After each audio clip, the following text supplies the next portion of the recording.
parecido com o que Alfredo estava dizendo. Para ela isso era grego. Chateada, mas não querendo atritar, concorda. Tudo bem, Alfredo, eu irei. Urros ecoaram na escura nuvem. Ao adentrar na igreja, Nininha notou as pessoas. Elas estavam vestidas de modo diferente. Os homens de terno, com gravata e chapéu, e as mulheres com vestidos e cabelos compridos, sem maquiagem. Notou que havia separação entre homens e mulheres. Eles se cumprimentavam uns aos outros e davam glórias. Elas estavam mais discretas, apenas se entreolhavam. Era um ambiente bem diferente daquele que vira no centro espírita. Alfredo se aproxima dela com um senhor de meia idade. Pastor Marcos, esta é a senhorita Maria, é a primeira vez que ela frequenta nossa igreja. Você foi abençoada, minha irmã. Nesta casa você será conduzida para a glória de Deus. As suas amarguras e as dores, as suas preocupações e as dificuldades, tudo isso será apagado de sua vida. Basta se entregar ao Senhor de todo o seu coração, de toda a sua alma. Ele te elevará e aliviará. Seja bem-vinda. Aleluia, Jesus. Falou o pastor num tom emotivo. Nininha ficou estática, não sabia o que fazer. Aquelas palavras, naquele tom, a fizeram assustada. Nunca havia ocorrido nada parecido com ela. Olhou para Alfredo, como a pedir socorro. Nininha, você pode se salvar, basta ter fé no que diz o pastor Marcos. Ele nos guiará por caminhos puros, longe dos pecados do mundo, distante das provocações mundanas e separada dos imorais e sexólatras. Aceite esse Jesus e esse Deus que o pastor apresenta. Veja que pureza. Que perfeição. Venha fazer parte daqueles que herdarão a terra prometida, a terra de paz e amor, de justiça, governada por Jesus Cristo. Foi a resposta de Alfredo ao pedido de socorro de Nininha. Não entendendo, mas sentindo uma rara calma, olhou para os dois e sorriu levemente. Neste momento sentiu que sua mão era segura por outra e foi puxada em disparada para fora da igreja. Correu para casa e, lá chegando, foi para seu quarto, deitou-se e ficou a pensar, o que houve comigo? Qual a razão da calma estranha? Quem me puxou para fora da igreja? Não achou explicação alguma. Relaxou e dormiu. Ainda bem que conseguimos tirá-la a tempo, pois os concorrentes sobrecarregariam nosso trabalho se ela ficasse ali. E a turba sorriu. Outro dia. Júlia nota que todos estão alegres à mesa. Ela havia servido macarronada, nada havia de extraordinário. Então qual seria a razão da alegria? Olha para Nininha, Ana e Ricardo, pergunta este, será que pode me explicar esta alegria dominante? Ricardo sorridente mira Júlia, limpa os lábios lentamente e responde, onde a luz de Jesus Cristo penetra os problemas se afastam. Os bons companheiros do plano espiritual estão felizes conosco. Estamos começando a trilhar um bom e correto caminho e a felicidade deles se irradia nos deixando alegres. Mamãe. O que Ricardo está colocando aqui, pelo fato de estarmos aprendendo sobre Jesus Cristo e estudando religião, os nossos problemas começam a ser aclarados e, assim sendo, podemos mais fácil resolvê-los. Emendou Ana. Júlia fitou Ana com atenção. Realmente ela estava diferente, estava radiosa. Desviou para a Nininha e a viu serena. Ricardo completava o quadro harmonioso. Resolveu, a vibração dos companheiros era enorme, abria-se uma porta no coração de Júlia. A agitação dos espectros, ao longe, era tormentosa. Acho que vou acompanhá-los nesses estudos. Posso? Ricardo sentiu que a oportunidade era essa e respondeu rápido. É claro, dona Júlia. Eu tenho certeza que todos ajudarão. Já estou programando para quarta-feira a sua companhia e nós três. Alguns raios são enviados pelos espectros, focam o cérebro de Júlia. Eu esqueci que o João volta na quarta-feira. É bom aguardarmos a decisão dele. Colocou de modo esquisito Júlia. Sentindo que Ana e Nininha iriam intervir, Ricardo, tendo percebido a mudança em Júlia, abrando a situação, está bem, mamãe Júlia. Sempre é bom estarem todos de acordo. A harmonia familiar é o sustentáculo de todas as boas iniciativas e, assim sendo, é de suma importância que o senhor João esteja ciente dessa pretensão da senhora. Espero que ele tenha um bom entendimento com respeito a isso. Nuvens negras no céu azul.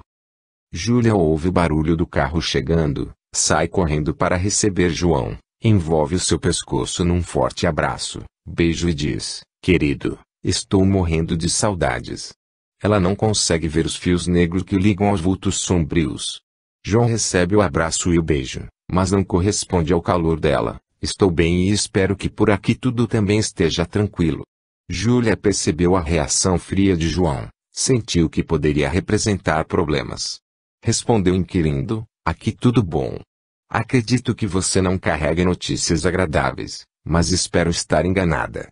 Não, minha querida, está enganada. As notícias são ótimas, pois nós vamos embora desta cidade logo que terminarem as aulas, ou seja, dentro de 3 meses. As obras sob minha responsabilidade estão em fase final e já fui informado que serei transferido para a sede da empresa em São Paulo. Aproveitei esses dias para dar uma olhada em possíveis locais de moradia e visitei escolas. Acredito que não teremos problemas ao nos mudarmos. Júlia tremeu, seu cérebro fervilhava. Agora que está mais calmo por aqui, vamos recomeçar uma nova adaptação. Como será que as crianças receberão a notícia? E Ana com Ricardo, como ficarão? Será que Nininha aguentará mais uma vez? Mesmo com a mente em tumulto, raciocina e coloca: mas é definitiva a decisão? Será que não poderíamos, todos juntos, discutir esse problema? Agitou-se violentamente o cortejo de espectros, os fios eram balançados com fúria. João avermelhou, seus olhos assumiram a feição de furiosos animais em luta mirando suas presas. Tremendo até na voz, gaguejando, pragueja para Júlia: como você pode acreditar que eu tomaria qualquer decisão ruim para a família? Será que agora são os filhos que dirigem esta casa? Será que eles sabem melhor do que o que é importante? A decisão é a melhor para todos nós e quem não gostar que se vire. A porta da rua é a serventia da casa. Tudo está decidido e nada será mudado. Espero que agora tenha compreendido e não mais se discuta este assunto. Vou me trocar. Pegou suas malas e entrou rápido na casa. A euforia dos espectros era indescritível, parecia a comemoração de conquista de um troféu extremamente importante. Júlia sentiu como se o firmamento houvesse caído sobre ela. O que fazer? Não conseguia atinar para qualquer solução. Resolveu dar um tempo para se acalmar e depois pensaria. Conforme as jovens foram chegando, Júlia pedia para que nada discutissem com o pai. Depois, em outra hora, diria a razão. Ao jantar, com Ricardo presente, João comunica a decisão da mudança para todos. Conforme a mãe havia pedido, ninguém discutiu, porém estranharam demais. Ricardo quer perguntar a respeito de seu relacionamento com Ana e como ficaria com a mudança, senhor João. Mas por um brevíssimo momento, vislumbrando os acompanhantes de João, eu gostaria de poder levar Ana ao cinema depois do jantar. Espero que nada mais tenha de importante para avisá-la. João não estranhou a pergunta, achou até infantil e respondeu: nada tenho contra, pode levá-la, mas volte então logo termine a sessão. Obrigado, senhor João. Voltaremos rapidamente. Ricardo, olhando para Ana, faz um meneio com a cabeça indicando a porta. Terminada a refeição, Ricardo pega Ana pelo braço e, quase à força, a leva para fora. Desculpe, minha rainha, mas nada podia falar na frente de seu pai, por isso eu inventei essa de cinema. Nós iremos ao cinema, mas não para assistir ao filme e sim para conversarmos. Tudo bem, Ricardo, mas o que é que tem de tão importante com o papai? Perguntou Ana aflita. Já dentro do cinema, sentados nas últimas poltronas, Ricardo inicia a conversa. Interessante observar os espectros, eles ficaram de longe, só espiando. Ana, minha querida rainha, nós ao nascermos, isto é, reencarnarmos, trazemos das outras encarnações os nossos créditos e os amigos, mas também trazemos nossos débitos e os cobradores, ou seja, aqueles que prejudicamos. A família e o nosso círculo de relações, normalmente é o maior reduto desses amigos e cobradores. É comum que marido e esposa, irmãos e parentes ou amigos concentrem a maioria daqueles com os quais já estivemos em outras encarnações, sejam amigos ou cobradores. Os que não estão encarnados, mas ainda em desequilíbrio, ficam junto de seus devedores, podendo influenciá-los ou não. Isto depende apenas e tão somente daquilo que estamos fazendo para o nosso crescimento espiritual ou para o nosso orgulho material. Se estivermos um pouco mais ligados aos valores espirituais, Os nossos amigos desencarnados nos ajudam, mas, se estivermos ligados ao atendimento puramente material, os nossos credores nos cobram, atrapalhando nossa estabilidade e induzindo-nos a lamentáveis erros, o que nos precipita nas tramas da vibração desequilibrada, podendo, até nos levar ao suicídio. Os espectros, ao longe, tremiam de ódio. Depois de uma breve pausa, Ricardo prossegue. No caso presente, a sua família, nela existe uma situação de muito desequilíbrio. Sua irmã Lúcia era sensitiva, ou como dizem, médium. Foi afastada em razão das vibrações trevosas do grupo. Pedro estava envolvido pelos cobradores desequilibrados e você viu no que deu. Nininha oscila entre ouvir os amigos e ouvir os cobradores. Sua mãe é o mesmo caso de Nininha. Seu pai é um enorme problema. Ele é um grande devedor e os cobradores o envolveram. Ele aceitou mansamente esse envolvimento que o está cegando. Os credores dele, que são 15 todos desequilibrados, sequiosos por vingança da forma que for, ou seja, da pior forma possível. Todos vocês estão envolvidos, de uma forma ou outra, nessa grande dívida. A sorte é que existe uma ajuda extraordinária a favor de vocês, Lúcia. Os espectros tombaram, parecendo terem sido atingidos por uma grande pancada. A balbúrdia era grande. Afastam-se mais ainda. Ricardo continua, fazendo essa explicação. Creio que você já pode ter uma ideia do que está se passando. Você conseguiu entender, Ana? Os espectros faziam a nuvem pulsar de forma violenta, se aproximam ao máximo, lançam fios negros contra Ana. Ana olha para ele pensativa e mil coisas passam pela sua cabeça. Sente que uma onda nervosa a invade, tenta se controlar e responde. Eu ouvi tudo, Ricardo. Muita coisa eu não entendi, pois você sabe que eu pouco conheço do espiritismo. É difícil aceitar certas coisas quando não as conhecemos e principalmente quando atingem aqueles a quem amamos. Por mais que eu discorde de meus pais e irmãos, não consigo vê-los com as imagens que você pintou. Despreparada como estou, como eu poderia aceitar essas coisas que você disse de todos da minha família? Respondeu Ana, agora firme. Bailam os espectros, gargalham de modo estridente. Ricardo sente a vibração presente, tenta mudar a abordagem. Ana, por favor, Ricardo, é melhor sair daqui, tomar um sorvete, mudar de conversa, pois já estou ficando irritada. Abruptamente proferiu Ana. Ao conduzir Ana para a sorveteria, Ricardo pensava numa forma de retomar a conversa com sua amada. Ele tenta. Minha rainha deve perdoar o seu desastrado súdito. Devia tê-la ajudado, mas não do modo que coloquei. Eu fui realmente infeliz.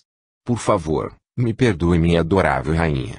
Não foi o pedido que comoveu Ana, foi a ternura colocada nas palavras. Como a amorosa ternura mexeu com o emotivo dela, dissipou-se a pesada vibração que a envolvia e eclodiu o suave sentimento que nutria por Ricardo.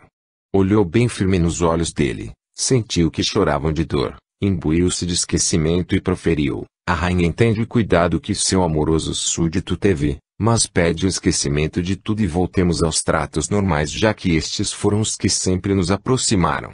A rainha determina o rápido perdão pedido e taxa-se o leal súdito com vários beijos de castigo. Ela agora já sorria para Ricardo. A resposta de Ana teve o dom de harmonizar o ambiente. Ricardo sentiu que clareavam suas ideias.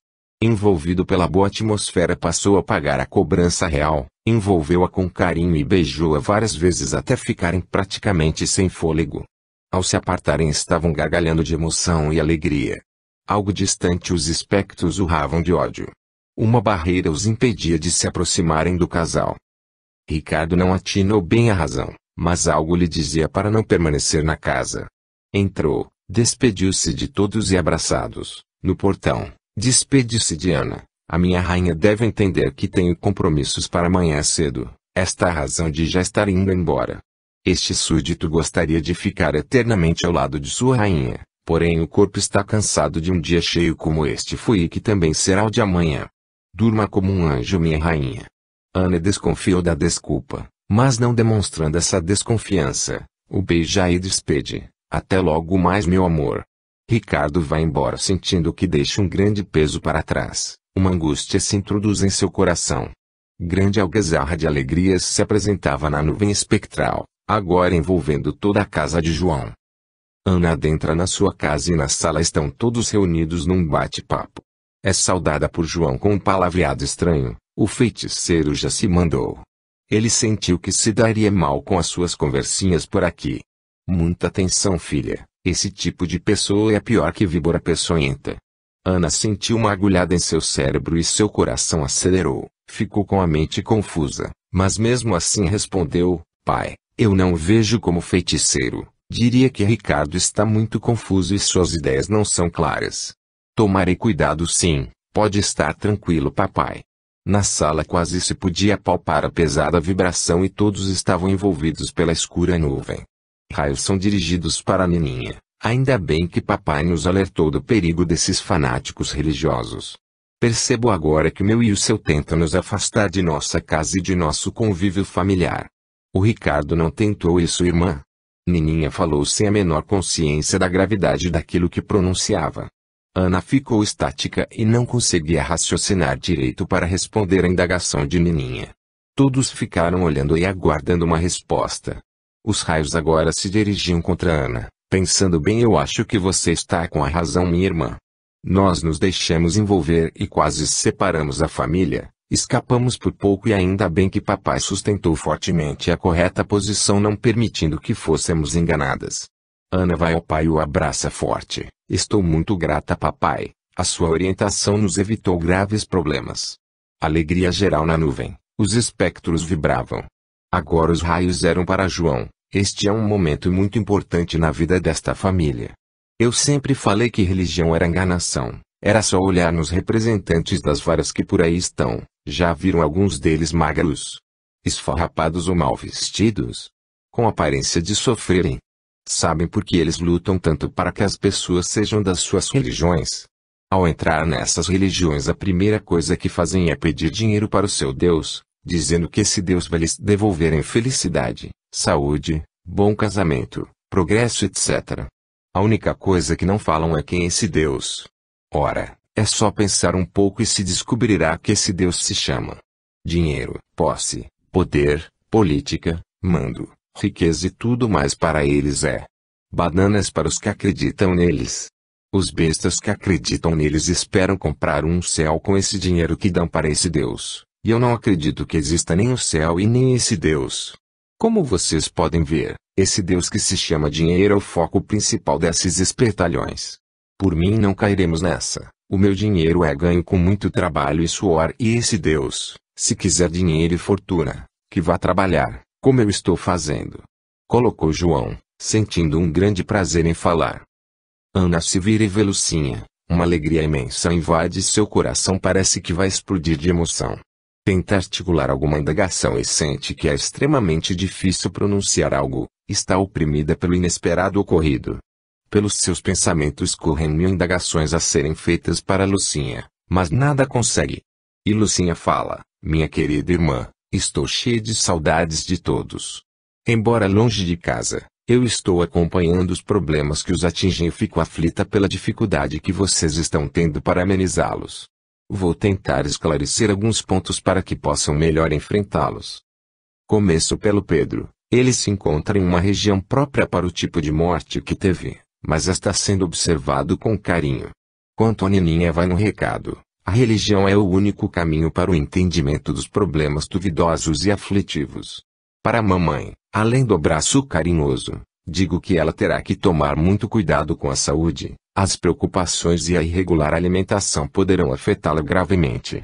Ao papai, fortes abraços. Procurem ajudá-lo muito, pois ele está desorientado e corre perigo. Orem muito, mas muito mesmo por ele. Diga que ele não deve se precipitar com a mudança, para pensar e pesar a todas as situações que ocorrerão com essa mudança.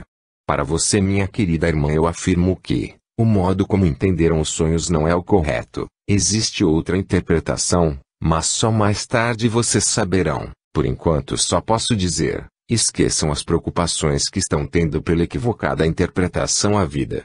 O seu companheiro é correto, salvo se não gostar dele, procure conhecê-lo melhor. Eu não vejo a hora de encontrá-los e de abraçá-los, porém tenho certeza que será breve.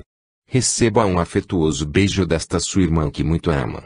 Ana ficará imóvel, Estava como que pregada ao chão. Tentava se aproximar de Lucinha para abraçá-la e beijá-la, mas não conseguia se mover.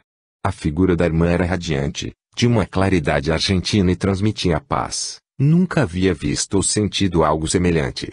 Quando Lucinha terminou de falar, Ana faz um enorme esforço para tocá-la, mas ela se desvanece. Ana sente um impacto e, acordando trêmula, rápido pensa: o que será que me aconteceu? Será real? Ao café matinal, Ana fica olhando para as fisionomias dos familiares. Seu pai está sisudo, hirto. Sua mãe com rugas vincadas pela preocupação. Nininho estava ausente. Onde estaria seu pensamento? Resolve que o momento é propício para contar o seu sonho e o faz sob os olhares estranhos dos outros. Terminada sua narrativa, fez-se um grave silêncio. Seu pai foi quem fez a ruptura. Que coisa linda! Uma mensagem indicando que nossa amada filha está preocupada conosco e com nossos problemas, indicando soluções. É uma pena que não tivesse dito onde está, pois poderíamos ir visitá-la. Vocês não acham que seria ótimo isso? Minha Ana. Minha cara filha, quanto mais passa o tempo e quanto mais coisas acontecem, mais eu reforço minhas convicções. A religião e seus frequentadores são todos feiticeiros. Vou começar por mim. A mudança de local de trabalho é altamente vantajosa, tanto financeiramente como de ambiente e oportunidades, para mim e para vocês. Já pensei muito nas vantagens e possíveis desvantagens dessa mudança e concluí que lá é muito melhor para todos nós, em qualquer enfoque. Sua mãe está de saúde abalada por várias razões, pelos problemas dos filhos e em especial aquele do Pedro, mas está em tratamento médico e eu não creio que o feiticeiro seja melhor em medicina que qualquer médico. E, finalmente, para você minha filha, o seu feiticeiro deve estar muito aborrecido por ter largado a igreja dele. Acredito que tenha feito você tomar ou comer alguma coisa hipnotizante, assim foi fácil induzir o seu sonho. Como vocês estão vendo, eles se aproveitam das dificuldades e dos desequilíbrios normais da vida das pessoas e famílias, infiltram-se sorrateiramente em nossas vidas e propagam seus misticismos apenas para angariar dinheiro para os seus deuses. Em conclusão a tudo, devemos deixar esta cidade o mais rapidamente possível e esquecer os problemas que aqui encontramos. Vamos nos mudar ainda esta semana. Irei a São Paulo amanhã e providenciarei o caminhão de mudanças. Vocês vão providenciando os arranjos para a mudança o mais rápido que puderem. Procurem não se encontrar com as pessoas daqui. Elas podem nos influenciar negativamente. Tomem extremo cuidado. Não falem para ninguém que vamos nos mudar. Os espectros saltitavam de alegria. Ana sentiu uma onda de frustração e num ato de desabafo raivoso profere: muito bem papai, nossas vidas estão em suas mãos e o Senhor será responsável por tudo que nos acontecer. João olhou irado para Ana e retribuiu: já que vocês me atribuem todos os problemas que nós temos, pelo menos me deixem aliviá-los, e que vão para o inferno todos os feiticeiros. Os espectros se torciam de rir. À noite Ricardo vai visitar Ana, bate na porta, Júlia o atende: olá Ricardo, a Ana não está passando bem, pediu para você não ficar hoje e amanhã ela lhe ligará. Ricardo sentiu que uma turbação o atingia, ela provinha da casa. Sua sensitividade diagnosticou a vibração desequilibrada que ali estava presente, sorriu e respondeu: boa noite. Por favor, dona Júlia, diga para Ana que eu a amo sem qualquer restrição ou condição, quero a felicidade dela e espero pelo telefonema de amanhã. Era muito cedo quando João tomou seu café, não havia conciliado o sono, fora uma noite insone, cansativa. Mal ouve a pergunta de Júlia: você parece indisposto, João. Aconteceu alguma coisa? Sem atinar a pergunta, João responde: estou bem, só quero chegar logo a São Paulo e resolver esta maldita situação. Júlia achou melhor calar. João se despede secamente dela e toca seu carro para a estrada.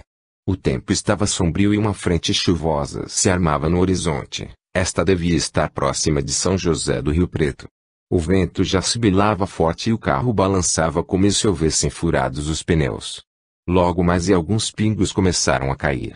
Agora é uma tempestade violenta, o limpador não consegue executar plenamente a remoção do volume aquoso. Trovões e raios iluminavam a escuridão. João mal distinguia a pista e os faróis mal mostravam a estrada. Os faróis dos carros contrários, na outra faixa, só eram vistos quando próximos. João mantinha a velocidade do carro, pois não queria perder tempo parando ou andando devagar. Olhou no relógio, eram 12 horas, pensou em parar para almoçar, mas a má visão das placas o atrapalhava em escolher o local de restaurante. Vislumbrou uma placa e fixou seu olhar nela, nisto não percebeu os faróis que vinham, era uma ocorrência estranha, quando viu o clarão dos faróis já nada podia fazer. Tudo escureceu. Abriu os olhos e viu aquela rua barrenta, sentiu que devia caminhar por ela. Escolhendo os pontos onde deveria pisar, os sem postes, e desviando dos mais barrentos, não conseguia fixar o pensamento no que o conduziu até esta situação. Ana acorda sentindo uma grande angústia, não sabe a que atribuir tal sensação. Após se arrumar vai tomar o desjejum. Nininha já está à mesa conversando com a mãe. O papai disse para não comentarmos a nossa mudança, mas como faremos isso se temos que pedir o trancamento da matrícula escolar, para depois fazermos a transferência? Como vamos negociar com a faculdade? Vamos perder esse resto de ano escolar? Diga que estamos com dificuldades financeiras momentâneas e você já está em dúvida quanto ao curso, que precisa de um tempo para decidir o que vai fazer. Falou calmamente Júlia. Bom dia, mamãe. Bom dia, Nininha. Cumprimento Ana. Eu acho que a sugestão da mamãe é boa. Vamos apenas recolher nosso material na escola, arrumarmos as coisas da casa e aguardarmos o caminhão, pois eles encaixotam tudo com cuidado. Estas coisas não me preocupam. Eu estou pensando agora no papai. A senhora já tem notícia dele, mamãe? Ainda não, filha. É muito cedo e o papai ainda está na estrada. Ele só chegará lá pelas 3 horas da tarde. Creio que tão logo possa telefonará. Eu acordei com uma estranha sensação e estou preocupada, mamãe. Falou tensa Ana. É normal, filha, principalmente após aquele sonho que você teve. Mas creio que o papai deixou tudo bem claro. Portanto deve ser a péssima impressão que ficou do sonho. Procure se acalmar e confie no papai. Está bem, mamãe. Nininha, você pode ir até a faculdade agora cedo? Perguntou Ana. Sim, já podemos ir, é só terminar o café e nos trocarmos. E Júlia as lembra, atenção meninas. Procurem se lembrar de fechar a boca quanto a mudarmos. Na secretaria da faculdade Ana e Nininha estão se informando das providências quanto ao trancamento de matrícula. Em dado momento Ana se fixa num ponto fora da secretaria. Nininha observa e pergunta, o que foi, Ana? Olhe lá o Ricardo, o que farei, pois não conseguirei esconder nada dele. Temos que sair escondidas. Não se preocupe, Ana, se lhe a encontrar faça-se de muda. Eu direi que você está com uma grande infecção na garganta e que você não pode falar. Eu falarei por você. Está bem, Nininha? Espero que ele não me veja e nem me encontre hoje. Vamos aos armários buscar o nosso material. Com isto feito poderemos ir embora para casa. Vamos logo. É só tomar cuidado de não entrarmos na sala onde está o Ricardo. Com atenção e prudência as irmãs recolheram seus materiais escolares e se dirigiram para a secretaria a fim de conferirem o que elas estavam levando. Feita a conferência pela secretária, Ana e Nininha prometem voltar depois, para acertar contas com a tesouraria. Vão saindo É ele. Como você está, Ana? Perguntou suave Ricardo. Olá, Nininha. Olá, Ricardo. Estamos bem. Apenas a Ana é que está com um grave problema na garganta e o médico até proibiu-a de falar por uma semana. Já viu a situação como está, pois nós duas gostamos muito de prosear e, agora, vamos ficar esse tempo sem falar. Isto vai ser um castigo. Colocou Nininha, conforme combinado. Mesmo desconfiando da conversa, da desculpa e dos desvios de olhar de Ana, Ricardo faz de conta que concorda. Realmente, Nininha, é uma pena Ana estar assim. Temos que ter muito cuidado com ela e não devemos deixar que fale. É preciso que sare logo e bem, pois as provas orais estão próximas e seria horrível ela não poder fazê-las. Pode ter certeza que ela não terá problemas. Respondeu sem pensar Nininha. Como você pode ter essa certeza e essa confiança toda? Qual é o médico que a está tratando? Indagou Ricardo. O médico da obra do papai. Foi rápida na resposta Nininha. Mas ele é especialista no problema para dizer que é grave e não encaminhar a um hospital com médicos especialistas e aparelhagem própria. Tornou Ricardo. A fama dele na obra é boa. Mentiu Nininha. Ricardo tenta aclarar suas dúvidas. Tem um parente médico especialista em otorrinolaringologia, Gostaria de levar Ana até ele para examiná-la. Ele nada cobraria e poderia, ou não, confirmar o diagnóstico do médico da obra. O que você acha? Nininha teve que pensar para responder e achou o caminho. Vamos falar com mamãe a respeito. O que ela decidir faremos. Eu te respondo depois. Muito obrigada. Ricardo sentiu que muito obrigado era para encerrar a conversa e despedi-lo. Se fez de desentendido. Que bom, eu posso ir com vocês. Assim, se sua mãe concordar, eu já levarei Ana ao médico. Nininha ficou irta. A conversa já estava irritando e, agora, essa oferta de Ricardo era difícil de evitar. Precisava que algo acontecesse para quebrar a sequência da conversa. E aconteceu. Ana desatou a chorar. Nininha consola e diz para Ricardo, veja o que você fez. Deixou-a nervosa com a sua conversa. Parece que você acha que ela está com uma doença contagiosa. Respeite o momento de fraqueza dela. Deixe-a tranquila e vá embora agora. Ricardo, sem mais ter o que dizer, resolve sair. Está certa a Nininha.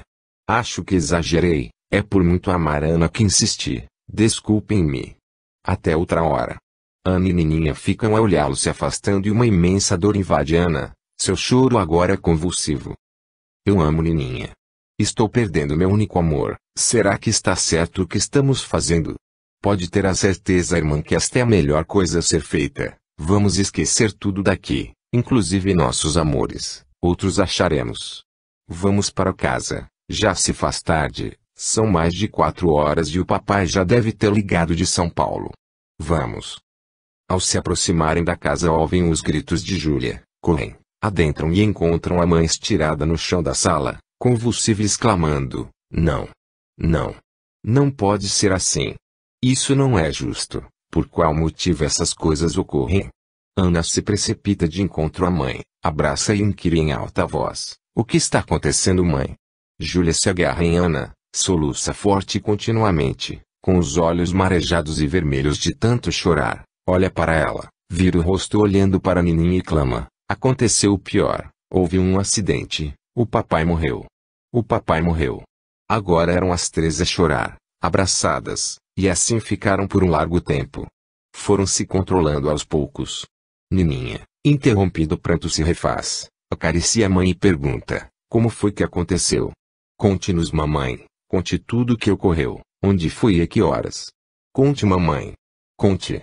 Júlia se acalma, enxuga os olhos, suspira forte, segurando nas mãos das filhas diz: Por causa desse mau tempo, com o temporal contínuo, houve uma série de acidentes nas estradas. Tudo por imprudência. Foi perto de Americana, em torno do meio-dia, um caminhão vindo de São Paulo perdeu o controle, atravessou a pista e colidiu frontalmente com o carro do papai. As mortes foram instantâneas, tanto do papai como dos 2 ocupantes do caminhão. O corpo do papai está em Americana e nós precisamos ir lá. Eu já avisei a firma aqui na obra. Eles estão providenciando tudo. Logo mais virá um carro para nos levar até Americana. Procurem se aprontar. Num ambiente de profunda tristeza, entrecortado por momentos de choro e lamentos, todos se aprontaram para a viagem.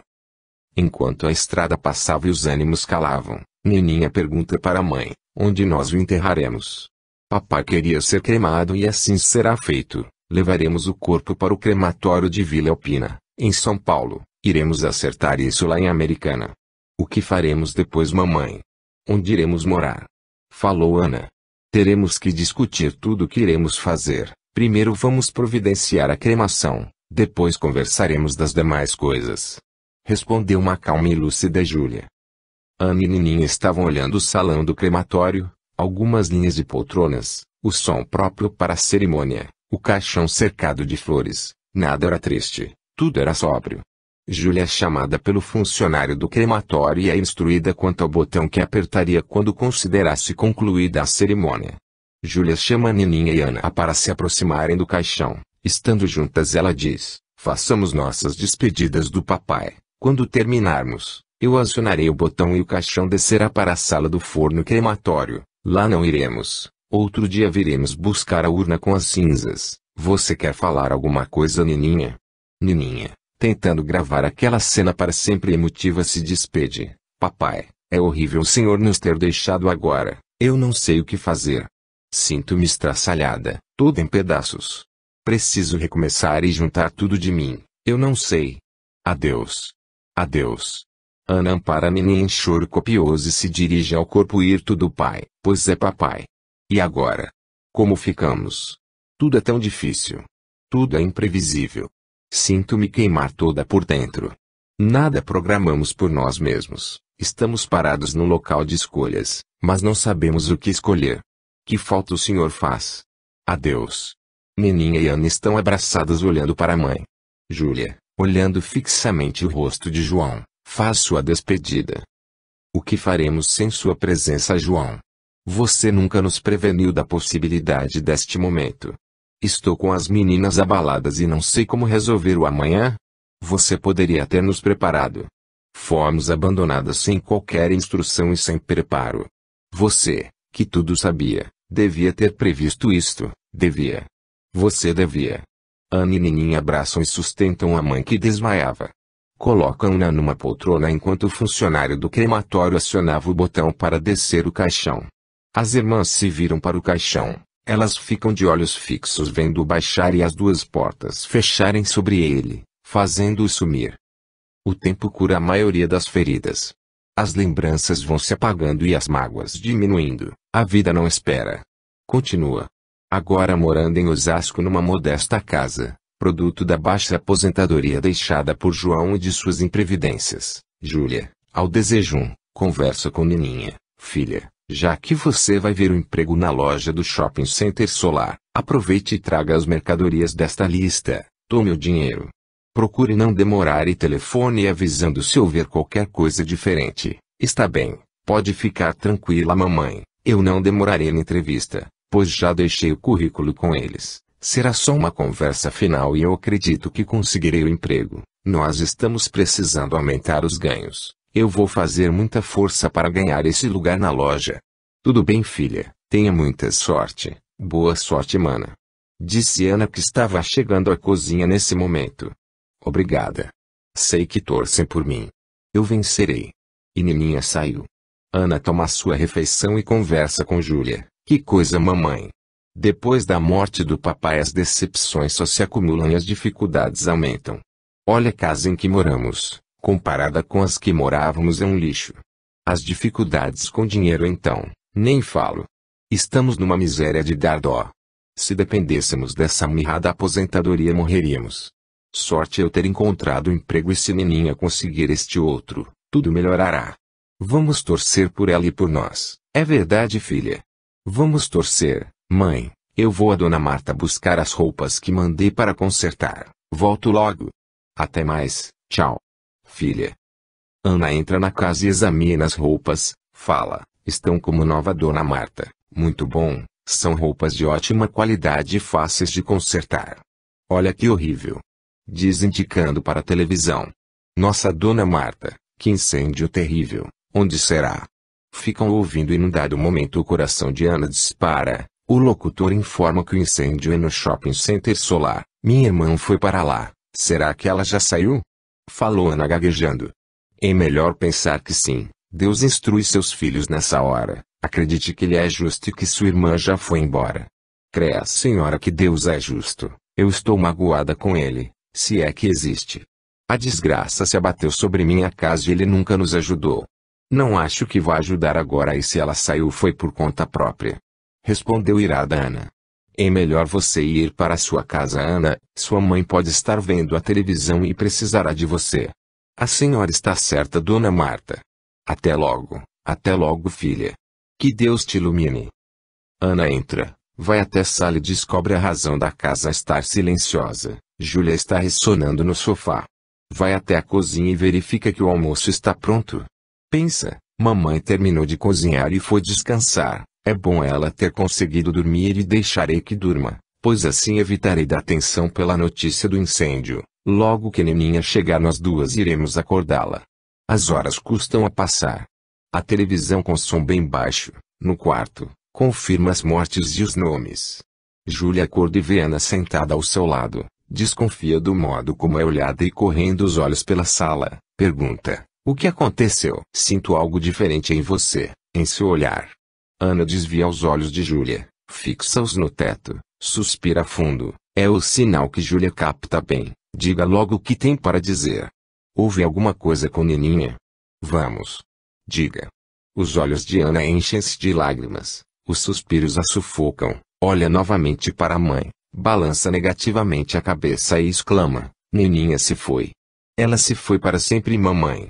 Júlia sentiu que tudo girou. Enegreceu-se qualquer imagem, qualquer luz. Ela foi caindo de lado, como se estivesse deitando novamente no sofá. Ana acode a mãe e ao tocá-la sente-a fria. Toma o pulso. Está batendo fracamente. Levanta e vai ao telefone chamar a ambulância. Volta e tenta reanimar a mãe. Mamãe. Mamãe. A cor da mãe. Ao desespero bate no rosto da mãe, mas nada ocorre. Sente-se desequilibrar.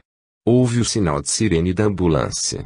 Júlia achou a situação bem estranha. Vi a movimentação da ambulância, a chegada ao hospital, os médicos conversando, darem-lhe medicação. Tentou falar e não conseguiu, pois o som não era expelido pelo corpo, ele ficava só no seu pensamento. Não sentia os braços e pernas, queria movê-los e não conseguia, alguma coisa parecia prendê-los, era como se mãos invisíveis segurassem. Não abria os olhos, mas como é que estava vendo? Era um martírio constante ver o que estavam fazendo não poder fazer nada. Enterro da irmã. Hospital da mãe. Condução das coisas da casa e do trabalho. Ana estava ficando exausta, nervosa e confusa. As coisas pioraram quando os médicos avisaram do problema de sua mãe que, apesar de acordada, não estava recobrando a lucidez. Tinha um comportamento anômalo, era necessário interná-la em uma clínica psiquiátrica. Ela entendeu que os médicos estavam dizendo que a sua mãe estava desequilibrada, em conclusão, louca. Não aceitava essa ideia. Sua mãe estava apenas abatida pelas perdas do marido e filhos. Seria necessário dar um tempo para ela se reequilibrar.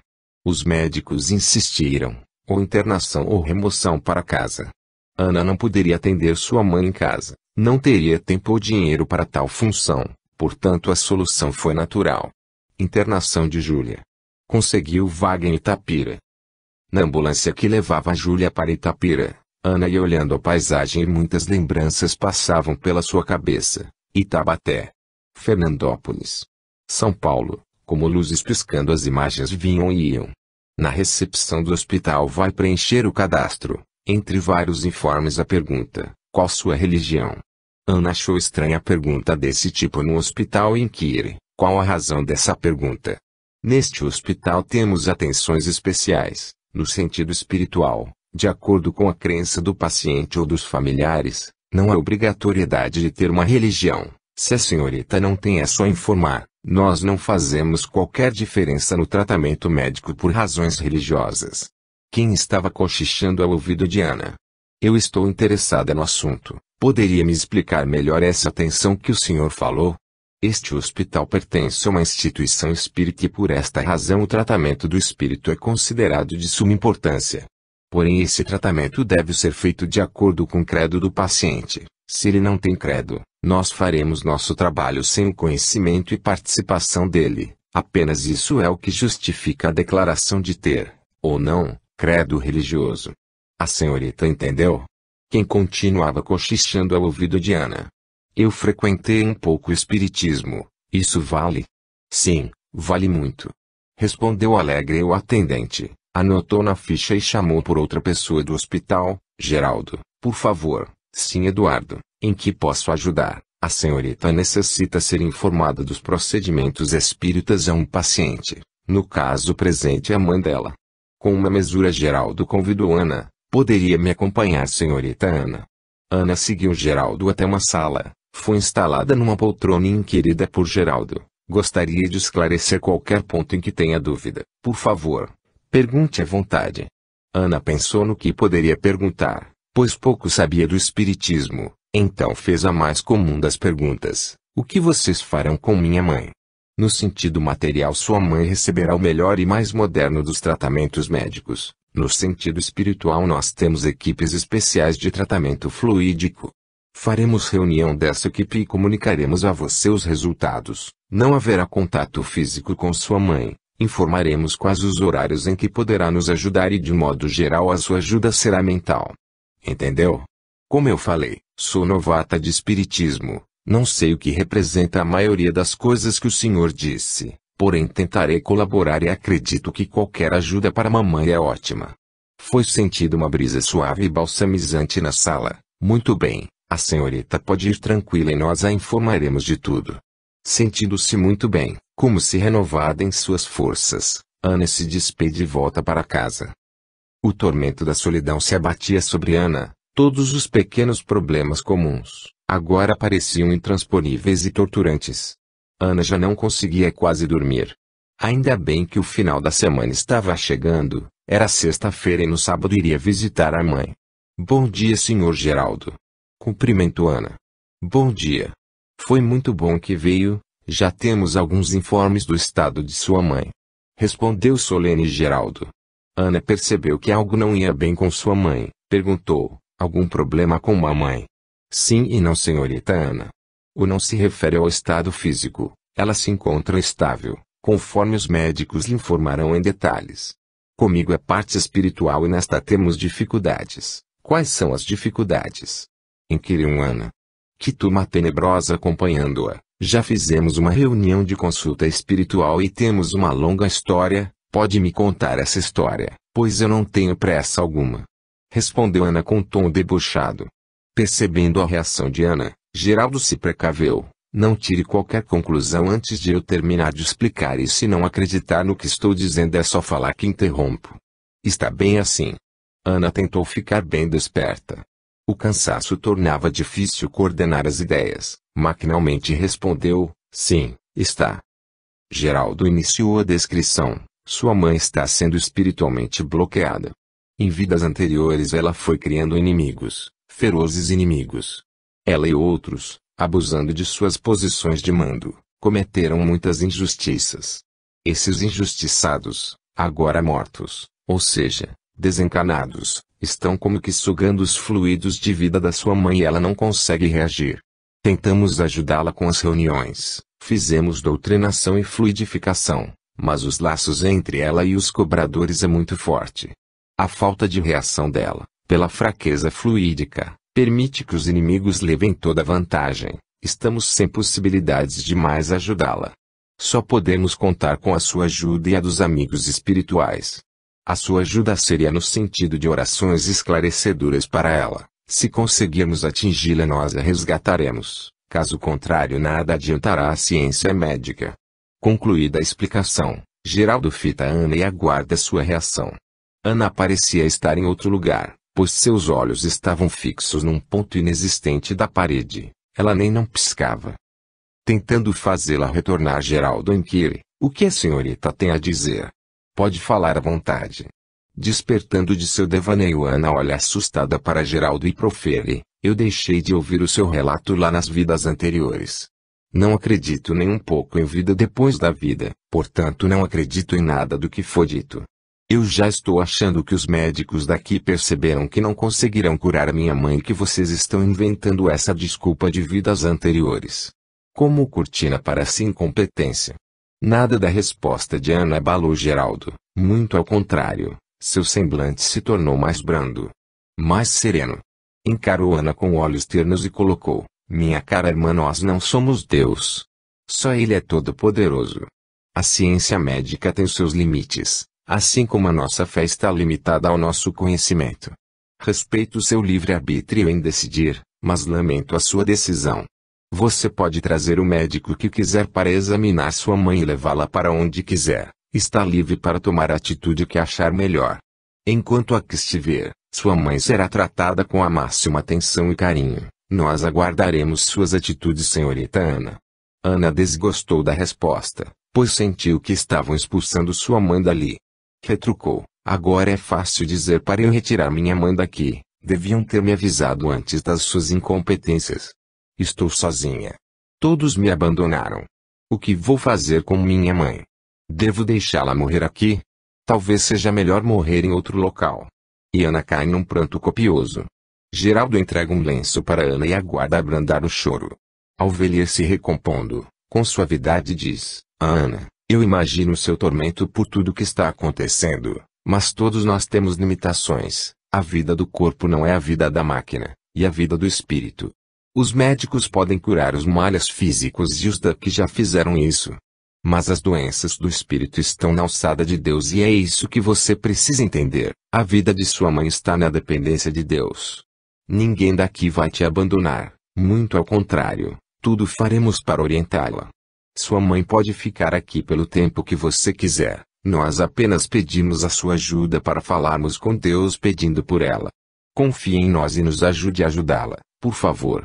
Algo mexeu com Ana. Ela levantou os olhos para Geraldo e seus traços faciais denotaram alegria. Pensou e afirmou: obrigado e me desculpe.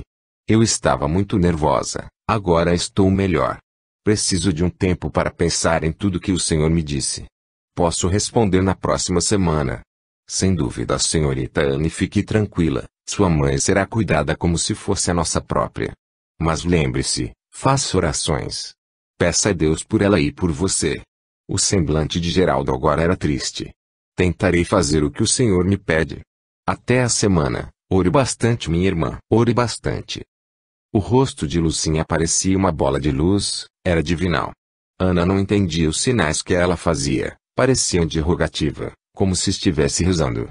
O que eram os sinais? Para quem ela estava rezando? Tudo escureceu. Não mais via Lucinha, agora sentia medo, estava trêmula. Afundava num despenhadeiro sem fim. Caia. Caia. Acordou sobressaltada. O que esse sonho representava? Amanhã pensarei nele. Virou para o lado e retornou ao sono. No ponto do ônibus Ana se lembrou do sonho e que sonho mais estranho. Não consigo entender o seu significado. Será algum aviso? Na distração não escutou o grito, cuidado. Apenas sentiu que estava sendo arrastada. O dia estava bonito. Os primeiros raios solares pintavam as ralas nuvens de variadas cores. O ar estava leve, ouvia-se o chileio e o trinar, dentre eles o da araponga, suas bigornadas pareciam anunciar algo. Júlia sente que a cercam, são espectros negros, fica tensa, sente que eles querem atormentá-la. Grita. Mas o seu grito não sai pelo corpo, está só na sua mente. Ela ouve e vê tudo, os médicos medicando-a e eles estão aflitos por ela. Vê um grupo de pessoas em oração. Parece que os espectros ficam parados, enche-se de forças e, saiam daqui, vocês estão me prejudicando, eu vou delatar vocês para a polícia, vão ver como eles os prendem numa cadeia imunda. Saiam daqui. Os espectros se aproximam e envolvem-na. O telefone toca na secretaria. A morte da mãe e da filha ocorreu quase na mesma hora. Onde foi Lucinha? Lucinha entrou no quarto e estava arrasada. Sua família não compreendia as suas preocupações. Ela pensava nos problemas familiares com outra visão, com uma lucidez diferente. Eles só olhavam o lado material e ela via o lado espiritual. Como ajudar se eles não admitiam a ajuda? Colocou-se em posição e passou a orar. Sentiu alguém ao seu lado. Terminou de rezar e se virou para o lado em que eu sentia presença. Era uma figura angelical. Prostrou-se aos pés da figura. Sentiu mãos segurando e elevando-a, ergueu a cabeça e ouviu: sou tua irmã, estou ao teu lado para ajudá-la, Lucinha. Nós temos muitas dívidas a pagar, é certo que as principais estão em nosso lar, na nossa família humana, mas outras existem e também são importantes para serem resgatadas. Se não conseguimos com os irmãos próximos, vamos aos irmãos distantes. Lembremos imitando Jesus, já que aqui não nos ouvem, vamos aos outros que querem nos ouvir. Procure ir para a Bahia, tem o trabalho do Divaldo, muitos irmãos credores nossos lá estão e o resgate daquelas dívidas está num momento melhor que esta da sua casa. Vá para lá tranquila, poderemos fazer mais por eles de lá. Aqui estamos cerceados pelos dois planos, encarnados e desencarnados. Vá, Lucinha. Eu irei junto. Vá com toda a sua fé. Lá venceremos. Lucinha nem pestanejou, levantou-se, espiou a casa, ninguém acordado. Pegou o dinheiro e saiu furtivamente. Na estrada arrumou carona para São Paulo, ainda no mesmo dia tomou um ônibus para Salvador. Realmente o trabalho era magnífico e quanta gente necessitando de ajuda. Lucinha se debruçou com tanto afinco no trabalho que chegou até a minimizar os problemas de sua casa. Nas saídas noturnas fazia visitas aos familiares dos necessitados, notou que estavam em outro local, Os irmãos desencanados que via acompanharem seus próprios familiares sempre a ameaçavam, mas ela sabia que nada podiam fazer contra si. Eles envolviam seus familiares e se divertiam com os tormentos que praticavam. Notava que os familiares não reagiam contra aqueles raios negros e asquerosos que eram lançados sobre todos. Tentava ajudar, mas não recebia qualquer resposta positiva de seus familiares. Eles estavam envolvidos fortemente pelos raios negros. Acompanhou agoniada, porém impotente, os desencarnes dos familiares, se juntou com os que tentaram ajudar sua família, mas foi tudo em vão. Os familiares não reagiam favoravelmente, estavam acomodados num materialismo egoístico. Os trabalhos se tornavam cada vez mais gratificantes, ela via boas respostas na maioria dos irmãos, suas atenções, doutrinação e fluidificações aprimoravam-se a cada dia, ela sentia-se cada vez mais envolvida, mais disposta e leve. Colhendo espinhos sem entender. Colheita da semeadura. Escolhendo os pontos onde deveria pisar, os sem poças, e desviando dos mais barrentos, não conseguia fixar o pensamento no que me conduziu até esta situação. Estava atordoado, levemente atordoado, mas muito alerta para distinguir as ruas barrentas, alagadiças e sinuosas, que usava para chegar até a minha casa, uma antiga e grande edificação, que fora sede de fazenda no período áureo do café. Encontrava-me naquela situação, em meio a um temporal de ventos, trovões, relâmpagos e água gélida. Ensopado dos pés à cabeça, indo para minha casa, mas não conseguia aclarar antes do aqui. Finalmente chego ao portão de casa, ensopado, gélido e sujo pelos tombos na rua de lama. Prevejo algo errado e não sei atinar bem o que é, mas que sei. Existe algo de errado. Transponho o portão bem na hora de um belo relâmpago que ilumina a casa, vejo em todo o seu esplendor. A parte baixa, o porão, com suas aberturas gradeadas, isolando a moradia da umidade servindo de casa aos escravos. As escadas, em V invertido, dando acesso ao amplo alpendre que circundava o térreo, aquela provida de mureta como guarda-corpo e este com larga mureta onde outrora existiram floreiras. Pilastras quadradas de madeira, interligadas por ripas chisadas em arco romano, sustentavam a meia água inferior e cujas telhas descoloridas, gastas e muitas quebradas, formavam um visual nada agradável. Por sobre a meia água apareciam as grandes janelas dos quartos, bem como a sacada quadrada, que seguia o acabamento do terraço. Como em todas as edificações de taipa de pilão, a madeira compunha parte nobre, como a destacar a qualidade dos artesãos. Por sob as janelas as floreiras, agora sem uso, e por sobre as janelas os encaixes escamados de telhas, tudo outrora bonito e bem acabado. A imponência da obra refletia o bom gosto e o poder do proprietário. Porém ali estava morando com minha família e, pensando nisto, cadê o pessoal? Um silêncio contrastante com a tempestade ali reinava. Percorro os cômodos inferiores e não encontro ninguém. Clamo os nomes: Júlia, Ana, Pedro, Nininha, Lucinha. Ninguém responde. Teriam saído? Apenas agora percebo que as luminárias estavam apagadas. Aquele bloqueio de lembranças me atrapalhava um pouco a decisão. Estava demorando a perceber as coisas. Não estava conseguindo juntar os fatos. Fui para a escada e, apesar dos trovões e pela primeira vez, ouvi os rangidos e estalidos da madeira dos degraus. Era um som esquisito e desconfortante. O barulho da escada não conseguiu abafar o gemido que ouvi, vindo de cima, e que me provocou arrepio e angústia. Será que alguém se machucou? Subi o restante da escada aos pulos de 2 espelhos e corri ao salão. Nada havia. Apesar de pulsar arritmado o meu coração tenso, procurei aguçar a audição, prestei atenção a qualquer barulho ou murmúrio. Silêncio total. Os trovões espocavam mais violentos agora, aparentava o auge da tempestade, os relâmpagos tão sequentes que era dispensável iluminação. Ouvi um respirar arfante, muito baixo, vinha do meu quarto.